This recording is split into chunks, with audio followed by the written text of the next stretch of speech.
Hi, I'm Rev Myron. I'm a minister through Pathways of Light, and I've been a Course in Miracles student for 40 years. I'm going through the text again this year, asking Jesus to clarify for me. And then I write from that clarity, and that's what I'm sharing with you today. So let's get started. We're looking at chapter 4, section 2, the ego and false autonomy. And we're going to look at paragraphs 3 and then 4. So paragraph 3 says, your own state of mind is a good example of how the ego is made. When you threw knowledge away, it is as if you never had it. This is so apparent that one need only recognize it to see that it does happen. If this occurs in the present, why is it surprising that it occurred in the past?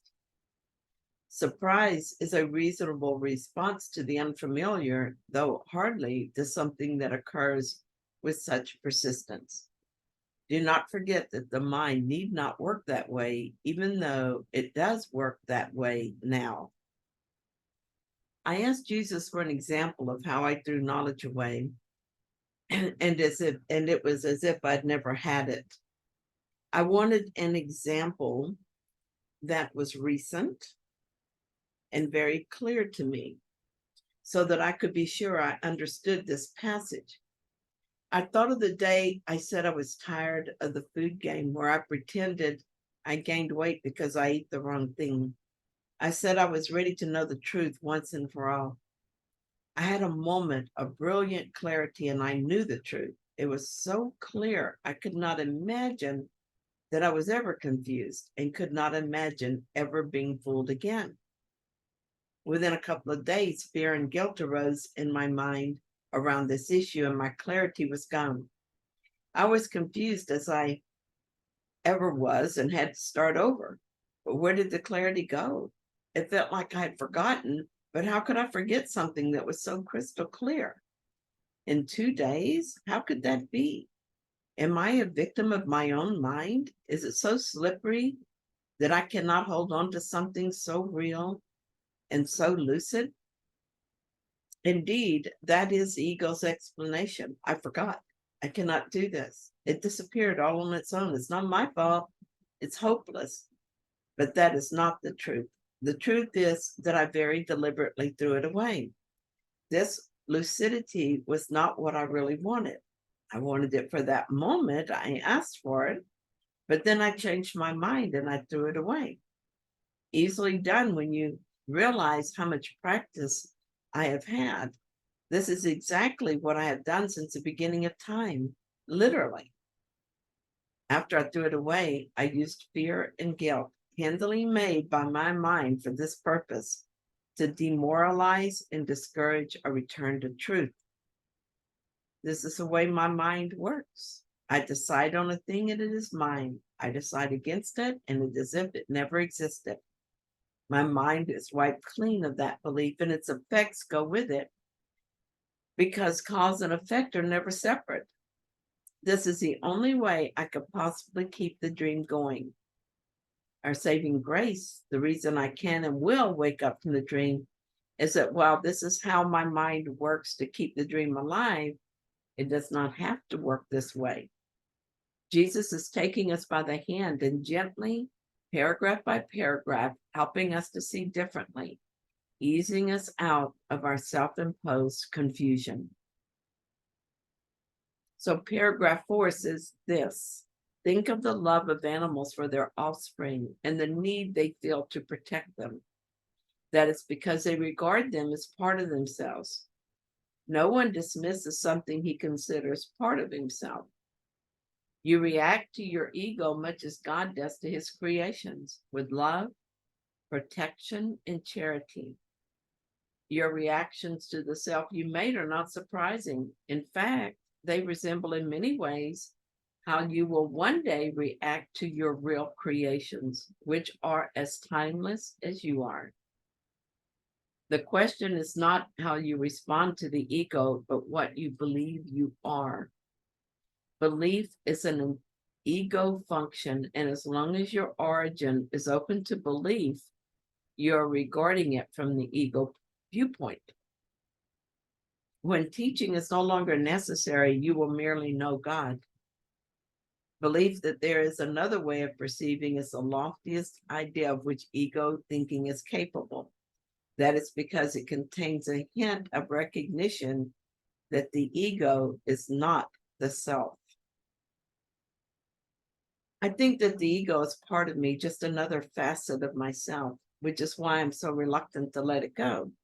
As long as I regard the ego as part of me, I will love it and defend it. This explains why it's so difficult for me to see it is not real. Loving and defending the ego is a hard job, though, because it is so unlovable and is in need of constant defense. Looking at the ego in this way keeps me in conflict, which is a very painful way to live.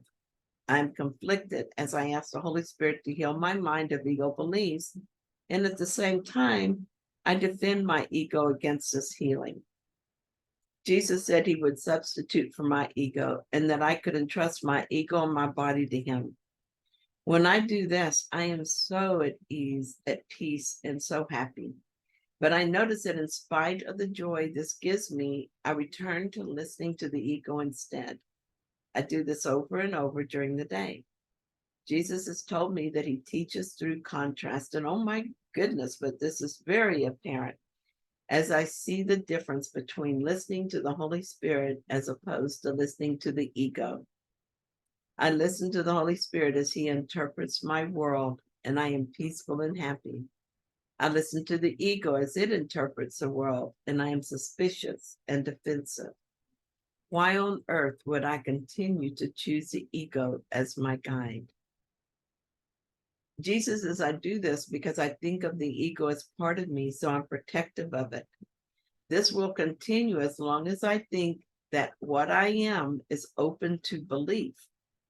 He says that I am created by God as part of God, and this cannot be altered.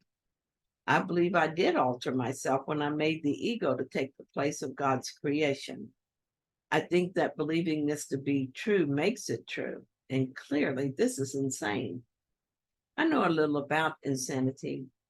I used to be married to a man who qualified. His ego was a paranoid schizophrenic. He heard voices no one else heard. His voices were as real to him as any voice that you and I hear during the day. He was constantly defending his ego from everyone who wanted to give him medicine to make it go away. I saw him as suspicious to the point of paranoia. He saw himself as attacked on all sides. He believed in himself and so thought it was real. It was clear that he was mistaken about who he thought he was, and that his belief in this confused self did not make it real. I knew that if he just gave in and took the medicine, he would see what he believed was wrong. He would then know what I knew, that believing in his voices did not make them real. I wonder if Jesus sees me in the same way I saw him. I hear a voice in my head too. It is the ego that is just as made up as are the voices that Charlie heard. I believe in my voice too because it seems so real to me. I think that because I believe in the self I made, that is enough to make it real. There is not so much difference between Charlie and me as I used to think there was. I defend my made-up self as fiercely as he did his, and my defense does not make my ego real any more than defending his ego self made it real to him. Jesus will substitute for that ego voice in my head if I allow him to do so. I only need to stop defending against his help.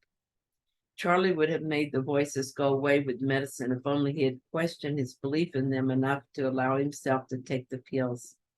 I can stop listening to that voice in my head if I question its reality enough to accept the Holy Spirit's medicine.